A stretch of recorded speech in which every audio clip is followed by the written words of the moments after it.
स्वप्निल अगले 20 मिनट में आपको 20 अहम खबरों से रूबरू कराएंगे। तो चलिए शुरू करते हैं 20 मिनट में 20 खबरों का सिलसिला। इस थाली में क्या नहीं है? रसगुल्ले, गुड़ और तिल से बने लड्डू, लापसी, मेथी के लड्डू समेत पूरा 56 भोग, 21 तरह की मिठाई, तरह तरह के पकवान। ये सब हुआ 56 गाय समेत 2800 पशुओं के लिए। बीकानेर से 30 किलोमीटर दूर देशनोक में करणी माता मंदिर के भक्तों ने शुक्रवार को ये अनूठा 56 भोग रखा। इस 56 भोग के लिए मंदिर के पास स्थित गौशाला में बड़ा आयोजन हुआ, पूजा अर्चना की गई। इसके बाद 56 गायों के खड़े होने के लिए खास बॉक्स में गायों को लाया गया। हर गाय की पूजा हुई। उन्हें सर्दी से बचाने के लिए तरह तरह के गर्म कपड़े पहनाए गए। इसके बाद गायों को वहां उपस्थित श्रद्धालुओं ने प्रसाद वितरित किया। आयोजकों का मानना है कि गाय ही ऐसा पशु है जिसमें सभी देवी देवता वास करते हैं। ऐसे में गाय को 56 भोग देने से सभी देवी देवताओं तक प्रसाद पहुंच जाता है। कि गौ माता को जैसे सब भगवान को 56 भोग लगता है, वैसे गाय माता को भी 56 भोग लगना चाहिए। कारण गाय माता के शरीर में सभी देवी देवताओं का वास है और ये 56 भोग होने से बाकी सभी गौशालाओं को प्रेरणा मिलेगी और गौशाला में योगदान मिलता रहेगा। मानवता के लिए सर्वस्व न्यौछावर करने वाले महर्षि दधीची के जीवन चरित्र से समाज को परिचित कराने के लिए दधीची फाउंडेशन भव्य दधीची कथा का आयोजन करा रहा है। तस्वीरें चित्तौड़गढ़ की हैं। अपनी अस्थियों का दान कर देवराज इंद्र के व्रज बनवाकर सामाजिक सुरक्षा का संदेश देने वाले महर्षि दधीची की कथा के आयोजन से पूर्व दधीची समाज ने भव्य शोभा यात्रा निकाली, जो हनुमान मंदिर से शुरू हुई और गांधीनगर क्षेत्र के विभिन्न मार्गों से होती हुई कथा स्थल पर जाकर संपन्न हुई। शोभा यात्रा में बड़ी संख्या में श्रद्धालु शामिल हुए। महिला और पुरुष डीजे की धुन पर नाचते गाते महर्षि दधीची की जय जयकार करते नजर आए। शोभा यात्रा का विभिन्न स्थानों पर स्वागत सत्कार भी किया गया। महर्षि दधीची की कथा है। महर्षि दधीची विश्व के पहले अंगदाता हैं, जिन्होंने देवताओं की निवेदन करने पर अपना शरीर जो है, अपना अस्थियां वो दान की थी। और भाग्य है हमारा चित्तौड़गढ़ी समाज का कि आज हमें उनके बारे में सुनने को मिल रहा है। मोदक प्रिय मुद मंगलदाता, विद्या वारिधि बुद्धि विधाता। मंगल मूर्ति को मोदक अत्यंत प्रिय है, इसलिए महाकाल के लाल के भोग की पूरी तैयारी की जा रही है। देश विदेश में विख्यात इंदौर के खजराना गणेश मंदिर पर 10 से 12 जनवरी तक लगने वाले परंपरागत तिल चतुर्थी मेले की तैयारी शुरू हो गई है। इसके लिए भक्त मंडल ने 1.25 लाख तिल गुड़ के लड्डुओं का निर्माण शुरू कर दिया है। 40 रसोइयों का दल 8 भट्टियों पर मोदक तैयार कर रहा है। लड्डू बनाने में 5 दिन का समय लगेगा। तिल चतुर्थी पर गणपति को भोग लगाया जाएगा। भोग के बाद गणपति का प्रसाद भक्तों में बांटा जाएगा।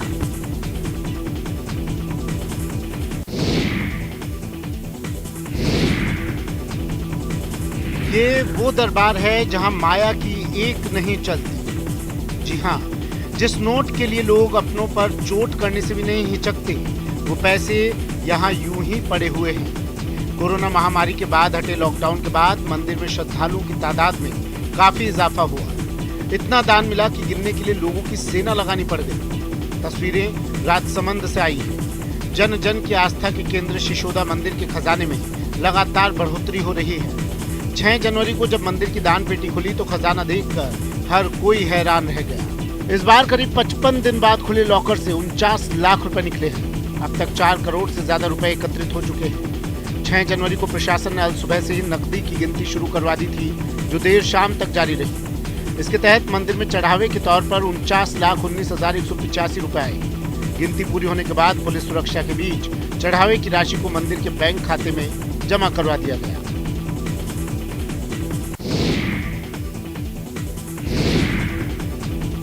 बरेली के आध्यात्मिक सांस्कृतिक विरासत को युवा पीढ़ी से रूबरू करवाने और आध्यात्मिक पर्यटन को बढ़ावा देने के लिए नाथ नगरी कॉरिडोर बनाया जा रहा है। जी हां, अयोध्या, काशी और मथुरा की तरह बरेली में भी नाथ नगरी कॉरिडोर बनाया जाएगा। मुख्यमंत्री योगी आदित्यनाथ के निर्देश पर बरेली कमिश्नर संयुक्ता समधार वीसी बीडीए जोगिंदर सिंह ने अधिकारियों के साथ बरेली के 7 नाथ मंदिरों का निरीक्षण कर संभावनाएं तलाश की। उन्होंने भगवान आशुतोष की पूजा अर्चना की। बरेली के नाथ मंदिरों को जोड़ते हुए 36 किलोमीटर लंबा टूरिज्म सर्किट बनाया जाएगा। बरेली की कमिश्नर संयुक्ता समधार ने इसको लेकर कार्य योजना तैयार कर ली है। टूरिज्म सर्किट में मंदिरों की परिक्रमा के लिए मिनी इलेक्ट्रिक बसें चलाई जाएंगी। इनके जरिए श्रद्धालु 7 नाथ मंदिरों की परिक्रमा कर सकेंगे। 7 मंदिरों को हम किस तरह से एक इंटीग्रेटेड सर्किट में जोड़ें ताकि इसकी परिक्रमा टाइप एक किसी की हमने कल प्लानिंग की, तो इसमें लार्जली जो हम प्रोजेक्ट इसमें बना रहे हैं वो ये है कि रिलीजियस टूरिज्म को एक तो बढ़ावा दें, एक सर्किट इंटीग्रेटेड सर्किट में ये 7 मंदिरों को जोड़ें। ये है ऐती पर्वत पर स्थित शनि मंदिर, वो शनि मंदिर जो सदियों पुराना है। बताते हैं कि लंका दहन के लिए जब महावीर हनुमान जी पहुंचे तो शनिदेव वहां थे। उन्होंने कहा कि मेरे रहते आप लंका दहन नहीं कर पाएंगे, इसलिए मुझे यहाँ से कहीं दूर भेज दीजिए। और तब हनुमान जी ने पूरी शक्ति से शनिदेव को प्रक्षेपित किया, जो यहाँ यानी मुरैना के ऐती पर्वत आ गए। बाद में राजा विक्रमादित्य और फिर सिंधिया राजवंश ने मंदिर का जीर्णोद्धार कराया था। ये वही मंदिर है। और अब इस प्रतिमा को ध्यान से देखिए, क्या आपको कुछ अलग दिखा? अगर नहीं तो अब ये तस्वीर देखिए, कुछ समझे। अगर अब भी नहीं समझे तो इन दोनों वीडियो को आपको एक साथ दिखाते हैं। जी हाँ, इसे ही चमत्कार कहा जा रहा है। दोनों वीडियो एक ही मंदिर का है। वैसे तो प्रतिमा की आंखें बंद हैं, लेकिन दूसरे वीडियो में आंखें खुली हुई हैं। और अब ये वीडियो हर और चर्चा का सबब है। शनिदेव जो न्याय के देवता हैं, जिनकी चाल बेहद धीमी है, उनके इन 2 अलग अलग रूपों को लेकर लोग अचरज में तो है ही, लेकिन साथ ही में ये भी सोच रहे हैं कि ये संकेत क्या बता रहा है। क्या ये शनिदेव की कृपा है या फिर किसी अनिष्ट की आशंका है? दिनों दिन बढ़ रही कड़ाके की सर्दी और धुंध के कारण रेलगाड़ी और सड़कों पर चलने वाले वाहन बुरी तरह से प्रभावित हो रहे हैं। आम जनजीवन पर भी सर्दी का प्रकोप जारी है। इस सर्दी के साथ जहां बच्चों और बुजुर्गों की हालत बिगड़ी हुई है, वहीं पशु पक्षियों का भी हाल बेहाल है। लेकिन वस्त्र नगरी भीलवाड़ा के एक शख्स के पक्षी प्रेम पर मौसम की मार भी बेअसर साबित हो रही है। जिस प्रकार से इनका पक्षी प्रेम है, कई सालों से लगातार ये चीजें करते आ रहे हैं और बहुत ही बढ़िया इनकी एक मुहिम इन्होंने छेड़ रखी है। आइए हम इनसे बात करते हैं। कितने सालों से आप ये सब कर रहे हैं? 25 साल होगा सर। 25 साल से कर रहा हूँ, रेगुलर कर रहा हूँ, चाहे सर्दी हो चाहे गर्मी हो, मुझे ये काम करना है। बस जुनून है कि उठ कर ये काम करना। कहाँ से आपको प्रेरणा मिली, क्यों आपने सब कुछ शुरू किया? ये मेरे अपने आप से हुआ, अपने आप से हुआ। क्या संदेश देना चाहेंगे आप लोगों को? लोगों को ये कहूँगा, आप भी ये काम करो। ये भी बिना जानवर है, भी बनने बोले जानवर है, आप भी किए काम ऐसा।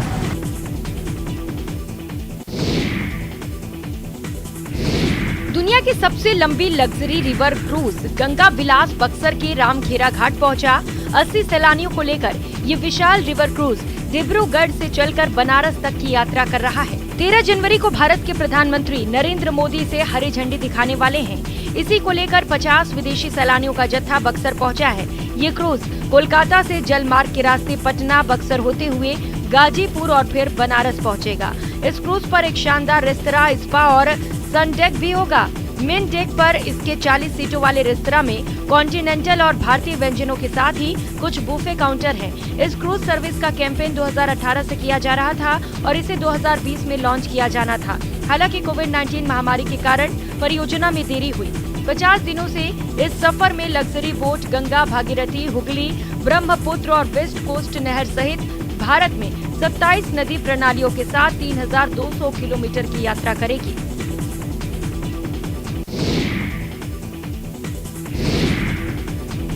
दौसा के लालसोट की खटुम्बर ग्राम पंचायत में स्थित पपलाज माता की पहाड़ियों पर 2 करोड़ रुपए की लागत से लवकुश वाटिका का निर्माण करवाया जा रहा है। हालांकि 14 नवंबर को बाल वाटिकाओं का लोकार्पण होना था, लेकिन अभी तक सिर्फ 60% काम ही पूरा हो पाया है। ऐसे में चालू वित्त वर्ष में वाटिका के शुरू होने पर दुविधा बनी हुई है। वाटिका में घूमने के लिए अभी 2 से 3 महीने का इंतजार करना पड़ सकता है। आपको बताते चलें कि पपलाज माता के वन क्षेत्र में करीब 45 हेक्टेयर में बनने वाले इस इको टूरिस्ट प्लेस में जुलाई से निर्माण शुरू किया गया था।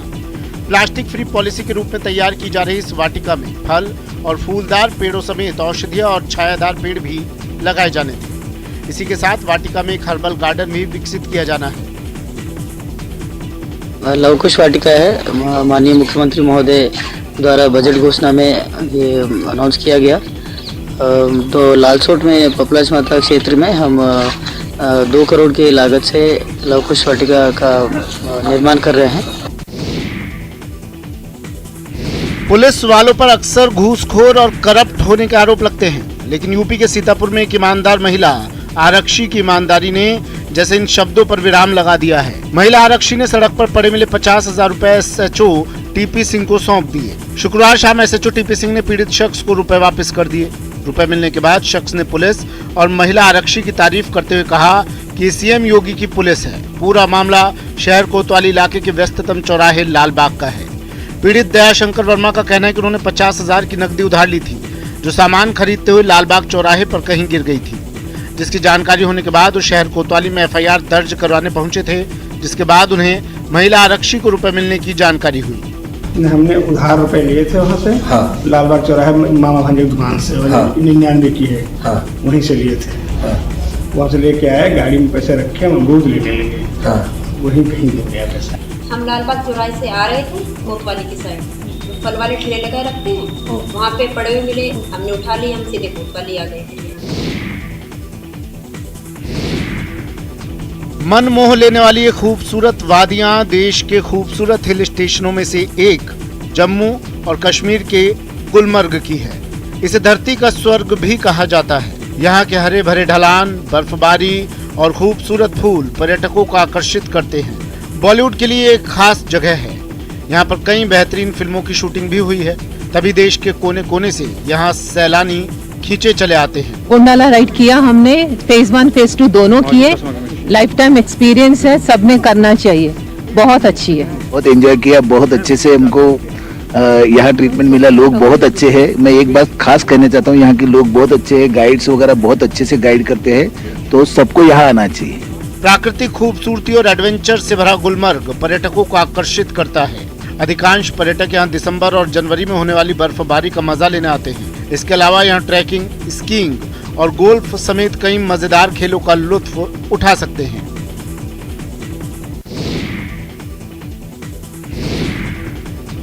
रंग बिरंगी लाइटें आपको देश के इतिहास से रूबरू करवा रही हैं, उसी इतिहास से जो आपको बड़ी बोरिंग लगती है। इतिहास की जिन किताबों से आप दूर भागते आए हैं, वो यहाँ मनोरंजक तरीके से बताया जा रहा है। क्या मजाल कि पलक झुक जाए। वैसे अगर आप कभी किसी फेस्टिवल या मेले में गए होंगे तो वहाँ चल रहे लेजर शो को देखने से खुद को शायद ही कभी रोक पाए होंगे। सचमुच इसके जादुई असर से बच पाना बहुत मुश्किल है। लेजर शो का रोमांच दर्शकों का नाता एक अलग ही दुनिया से जोड़ देता है। तस्वीरें राजधानी दिल्ली के हैं। राष्ट्रीय आधुनिक कला संग्रहालय में 3D लेजर शो आयोजित हुआ। इतिहास की मोटी मोटी किताबों की जगह यहाँ बहुत मनोरंजक तरीके से दर्शकों को देश के इतिहास से रूबरू करवाया गया। शो दर्शकों की कल्पना के परे था। आज बच्चों को हमने यहाँ पे National Gallery of Modern Art में they wanted to spend some time, तो 2-3 घंटे बच्चों ने वक्त बिताया यहाँ पे। एंड जब वापस निकल रहे थे तो उन्होंने बताया कि ये साउंड एंड लाइट शो है, देखने लायक। सो वी स्टॉप्ड बाय, हमने भी देखा एंड आई थिंक बहुत ही बेहतरीन लाइट शो था, 3D शो था। कोरोना के 3 साल बाद जब कार्निवल शुरू हुआ तो लोगों का हुजूम उमड़ पड़ा। तस्वीरें झारखंड के जमशेदपुर की हैं। यहाँ के गोपाल मैदान में 6 जनवरी से शुरू हुआ कार्निवल अब परवान पर है। इसमें राज्य भर से लोग पहुँच रहे हैं। इस कार्निवल में कई तरह के स्टॉल्स लगाए गए हैं, जहाँ लोग स्वादिष्ट भोजन का आनंद ले रहे हैं। इसके साथ ही कार्निवल में गीत संगीत का भी भरपूर इंतजाम है, जो लोगों को खूब भा रहा है। कार्निवल का आयोजन Tata steel utilities and infrastructure services limited की ओर से किया गया। ये एक ऐसा मंच है जो कलाकारों और दर्शकों दोनों को एक साथ जोड़कर उन्हें मौज मस्ती का माहौल उपलब्ध कराता है। उत्सव को यादगार बनाने के लिए भी गोपाल मैदान को आकर्षक तरीके से सजाया गया है। कार्निवल में मास्टर शेफ प्रतियोगिता, फूड कोर्ट और गेम जोन की सुविधाएं हैं। इसके अलावा बच्चों की मौज मस्ती के लिए विभिन्न तरह की व्यवस्थाएं की गई हैं। रंग बिरंगी लाइट्स के साथ आई लव जमशेदपुर के बोर्ड के सामने लोग सेल्फी ले रहे हैं और अपनी वीडियो बनाकर उसे वायरल कर रहे हैं। गोपाल मैदान गीत और संगीत से सराबोर है, जिसका लोग जमकर लुत्फ उठा रहे हैं।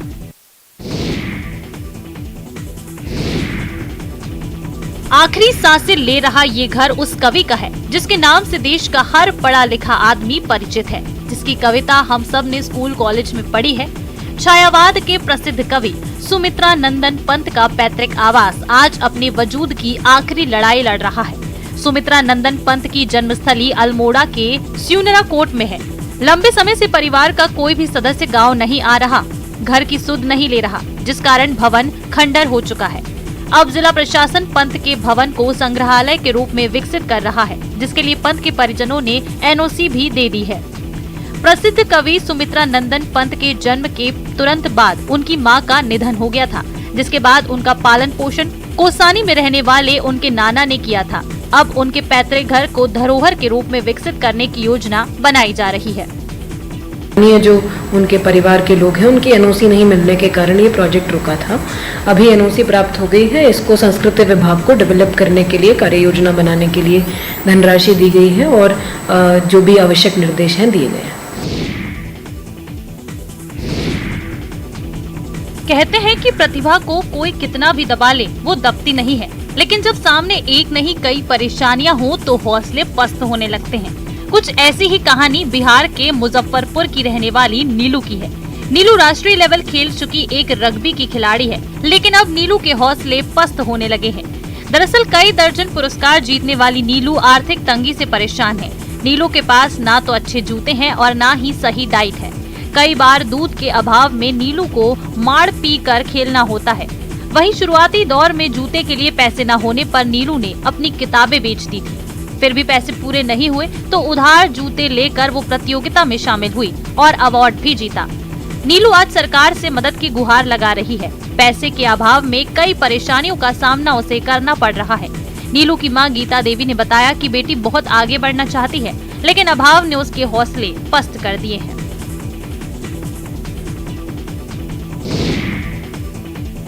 90 लाख की सड़क ग्रामीणों के हाथ लगते ही 90 सेकंड भी नहीं टिक सकी।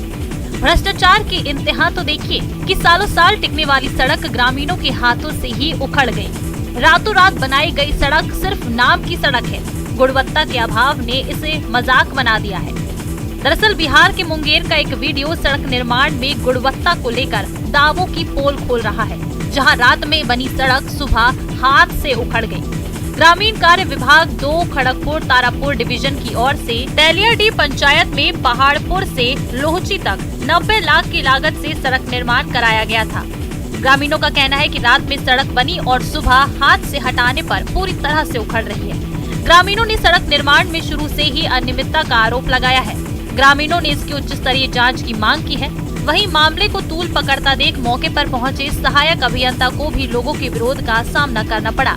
सहायक अभियंता ने ठेकेदार की पेमेंट रोकने के साथ दोबारा सड़क निर्माण का भरोसा दिया है।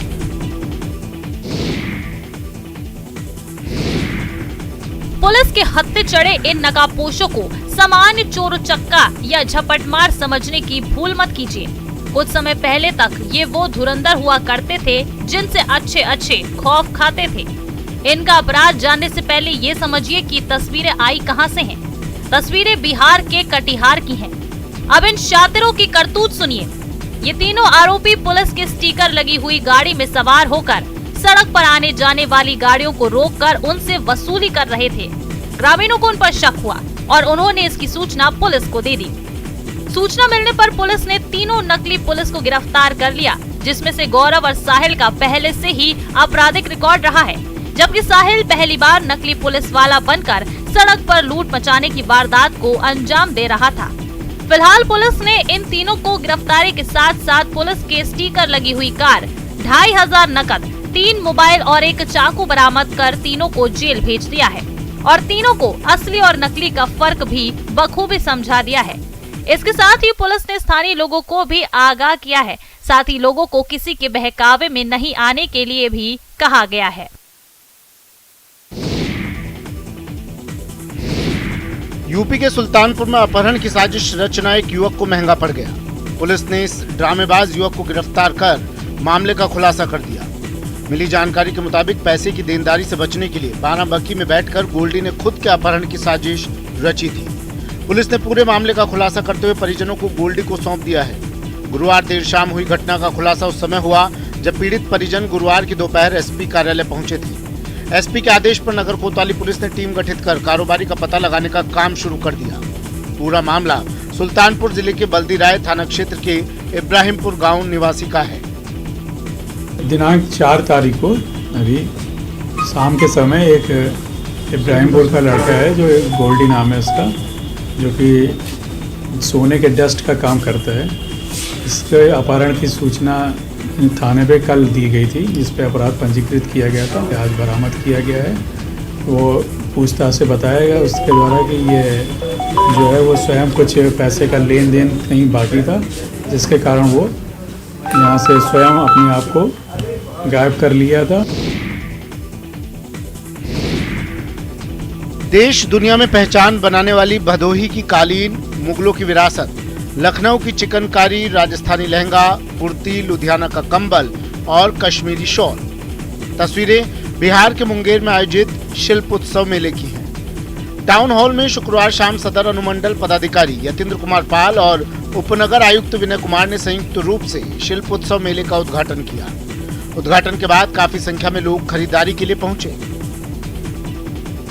इस ठंड के मौसम में गर्माहट का एहसास लेना है तो आप मुंगेर जिला के टाउन हॉल में लगे शिल्प उत्सव मेला में आ सकते हैं। शिल्प उत्सव मेला में 20 स्टेटों के कई दुकान लगे हैं, जिसमें वूलन कपड़ों से लेके सिल्क के तथा अन्य कई सामानों के जो यहाँ पे कई दुकानदार आए हैं। आप देख सकते हैं कि जो कालीन है, लखनऊ के जो कालीन है, या जो कश्मीर से जो लोग आए हैं अपनी दुकानों को लेके, वो वहाँ से वूलन कपड़े लेके आए हैं, या अन्य कई जगहों के ऐसे ऐसे सामान है जो आप आम समय में आम दुकानों में आप नहीं देख सकते हैं।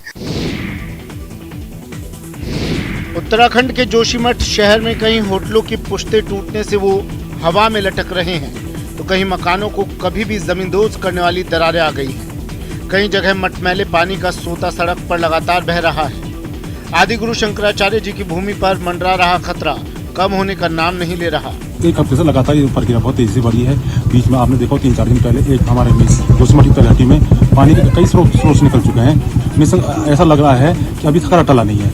जिन घरों में दरारें पड़ चुकी हैं उन्हें खाली करवा दिया गया है, लेकिन अपने आशियाने उजड़ते देख सभी परेशान हैं। महिलाएं तिनका बटोर कर जोड़ी गई अपनी गृहस्थी को छोड़ना नहीं चाहती। छोटे छोटे बच्चों को दूसरे स्थान पर ले जाने में महिलाएं डर रही हैं। क्या का नाम कोई व्यवस्था नहीं है अभी हमारे प्राइमरी स्कूल में है, कितना परिवार में हम वहाँ रह नहीं सकते हम। कि आखिरकार इस तरीके से ये जो दरारें बढ़ती चली जा रही हैं, इसके पीछे का कारण क्या है? अगर कारण का पता नहीं चला तो आने वाले समय में क्या जोशीमठ में बड़ी अनहोनी होगी, ये भी आशंका जताई जा रही है।